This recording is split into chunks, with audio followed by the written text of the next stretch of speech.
দীর্ঘ 1 মাসের সংযম এবং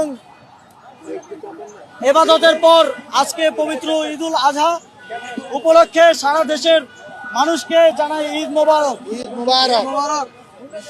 আমরা আশা করি যে প্রত্যেকেই নিজ নিজ পরিবার পরিজনের কাছে পৌঁছেছেন এবং যার যার পরিবার পরিজনকে নিয়ে আনন্দের সাথে এই ঈদ উদযাপন করছেন। এবার আপনারা জানেন যে ঈদ উৎসব, ঈদ মিছিল আমাদের প্রায় 500 বছরের ঐতিহ্য এবং সংস্কৃতি।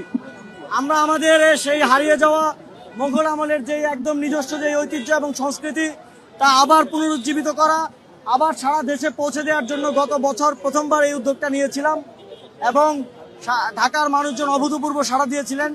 এবছরও ঈদ মিছিলে অভূতপূর্ব সাড়া আমরা পেয়েছি। সবাই এসেছেন আমাদের এই নিজস্ব সংস্কৃতি উদযাপনের জন্য, একসাথে আনন্দে ঈদ উদযাপনের জন্য সবাই এসেছেন। যারা আজকে উপস্থিত হয়েছিলেন